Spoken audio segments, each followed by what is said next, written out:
ലീജ ആൾ-ഇൻ-വൺ ചാനലിലേക്ക് എല്ലാവർക്കും സ്വാഗതം. ഇന്ന് ഞാൻ നിങ്ങളുടെ മുൻപിൽ വന്നിരിക്കുന്നത് ബട്ടർഫ്ലൈ റീനോ പ്ലസ് എന്ന് പറയുന്ന മിക്സർ ഗ്രൈൻഡറിനെ പറ്റി സംസാരിക്കാൻ വേണ്ടിയിട്ടാണ്. അപ്പം ഇതിനെപ്പറ്റി അറിയാവുന്ന ആൾക്കാർ ഒരുപാട് പേരുണ്ടാവും. അപ്പം അറിയാത്ത ആൾക്കാർക്ക് വേണ്ടിയിട്ടാണ് ഞാൻ ഇന്ന് ഇതിനെപ്പറ്റി സംസാരിക്കുന്നത്. ഇതിനകത്ത് നമുക്ക് ഒരു 3 ഓപ്ഷൻസ് ആണ് തന്നിട്ടുള്ളത്. ഒന്നാമത്തേന്ന് പറഞ്ഞാൽ മാവ് ആട്ടിയെടുക്കാൻ വേണ്ടിയിട്ടുള്ളതാണ്. രണ്ടാമത്തത് ചപ്പാത്തി മാവ് കുഴച്ചെടുക്കാൻ. മൂന്നാമതായിട്ട് തേങ്ങ ചിരകിയെടുക്കാനുള്ള ഒരു ഓപ്ഷനും തന്നിട്ടുണ്ട്.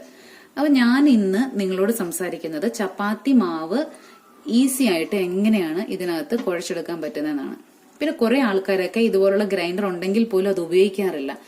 എന്താന്ന് വെച്ചാൽ അത് ഇച്ചിരി മെനക്കേടാണ്, പാടാണ്, ബുദ്ധിമുട്ടാണെന്ന് പറഞ്ഞ് സൈഡിൽ മാറ്റി വെച്ചേക്കാണ്. അങ്ങനെയുള്ളവർക്കും ഈ ഒരു വീഡിയോ ഒരുപാട് ഉപകാരം ചെയ്യും. അപ്പൊ ഇതിനകത്ത് ഇതുപോലെ ഇത് എല്ലാവർക്കും അറിയാമല്ലോ, ഒരു കല്ല്. ഇത് മാവ് ആട്ടിയെടുക്കാൻ വേണ്ടിയിട്ടുള്ളതാണ്. അതിങ്ങനെ വെച്ചു കൊടുക്കുവാണെങ്കിൽ നമുക്ക് മാവ് ആട്ടിയെടുക്കാൻ പറ്റും. ഇത് ഈസി ആയിട്ട് റിമൂവ് ചെയ്യാൻ പറ്റും. ഇങ്ങനെ റിമൂവ് ചെയ്ത് മാറ്റിയിട്ട് നമുക്ക് ഇതുപോലൊരു നീഡർ, നമുക്ക് ചപ്പാത്തി മാവ് കുഴച്ചെടുക്കാൻ വേണ്ടിയിട്ട് ഇതുപോലൊരു നീഡർ തന്നിട്ടുണ്ട്. ഇതിങ്ങനെ വെച്ചു കൊടുക്കുവാണെങ്കിൽ നമുക്ക് ചപ്പാത്തി മാവ് കുഴച്ചെടുക്കാൻ പറ്റും. പിന്നൊരു സ്ക്രൂ ഉണ്ട്, അതിങ്ങനെ വെച്ച് മൊത്തത്തിൽ ടൈറ്റ് ചെയ്ത് കൊടുക്കുക. ഇത്രയേ ഉള്ളൂ ഇതിന്റെ വർക്ക്. പിന്നെ രണ്ടാമത്തെ കാര്യം, എനിക്ക് ഇതൊരു നല്ല നിലവാരമുള്ള ഒരു ഗ്രൈൻഡറായിട്ടാണ് തോന്നിയിട്ടുള്ളത്. പിന്നെ മൂന്നാമത്തത്, നമ്മൾ ഡെയിലി ചപ്പാത്തി മാവ് കുഴയ്ക്കാന്ന് പറഞ്ഞാൽ അത് അത്ര ഈസി ആയിട്ടുള്ള ഒരു കാര്യമല്ല. കൈവേദനയുള്ളവർക്കാണെങ്കിലും പ്രായമായിട്ടുള്ള ആൾക്കാർക്കൊക്കെ ആണെങ്കിലും ഇച്ചിരി ബുദ്ധിമുട്ടാണ്. അങ്ങനെയൊക്കെയുള്ള ആൾക്കാർ ഇത് വാങ്ങിക്കുവാണെങ്കിൽ ഇതൊരു നല്ലൊരു ഉപയോഗമായിരിക്കും. പിന്നെ ഇതിന്റെ പ്രൈസും ഒരുപാടില്ല, 5000-ൽ താഴെയുള്ളൂ. അപ്പൊ നമുക്ക് ഇതിന്റെ വർക്കിംഗ് എങ്ങനെയാണെന്ന് നോക്കാം. ബട്ടർഫ്ലൈ റീനോ പ്ലസിനകത്ത് എങ്ങനെയാണ് ചപ്പാത്തി മാവ് കുഴച്ചെടുക്കുന്നത് നോക്കാം. ഫസ്റ്റ് നമുക്ക് ഈ ഒരു നീഡർ വെച്ചു കൊടുക്കാം. അതിനുശേഷം ഈ സ്ക്രൂ ടൈറ്റ് ചെയ്യാം.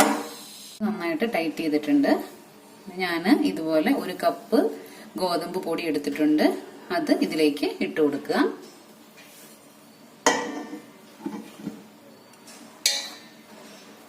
ചപ്പാത്തി മാവ് ഇട്ട് കൊടുത്തിട്ടുണ്ട്. ഇതിനകത്തേക്ക് ആവശ്യത്തിന് വെള്ളം എടുക്കുക. അപ്പൊ നമുക്കൊരു വെള്ളത്തിന്റെ അളവ് നമുക്ക് പറയാൻ പറ്റത്തില്ല. നമ്മൾ പൊടി എത്രയാണ് ഇട്ട് കൊടുക്കുന്നത് അതിനനുസരിച്ചായിരിക്കും. ഞാനിപ്പോ ഇതുപോലൊരു മെഷർമെന്റ് ഗ്ലാസിനകത്ത് എടുത്തിട്ടുണ്ട്. നിങ്ങൾ എത്ര പൊടിയാണ് ഇടുന്നതിനനുസരിച്ച് വെള്ളം ഒഴിച്ചു കൊടുക്കുക. നമുക്കിത് ഓൺ ചെയ്യാം. ഇത് ഓൺ ചെയ്ത് കൊടുക്കാം. കുറേശ്ശെ വെള്ളം ഒഴിച്ചു കൊടുക്കുക. ശ്രദ്ധിച്ച് നോക്കിക്കൊണ്ട് ഒഴിച്ചു കൊടുക്കാം.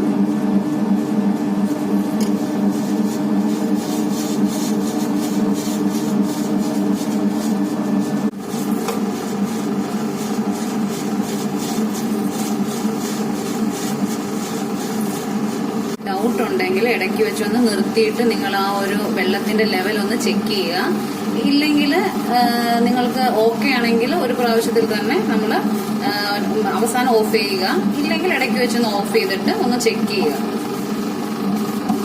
ഞാനൊരു പ്രാവശ്യം ഓഫ് ചെയ്തിട്ട് ഒന്ന് ചെക്ക് ചെയ്തിട്ടുണ്ട്.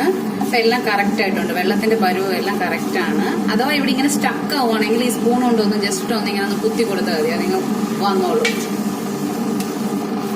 ജസ്റ്റ് അങ്ങനെ ഒന്ന് ചെയ്ത് കൊടുക്കുക. പേടിക്കേണ്ട ആവശ്യമൊന്നുമില്ല.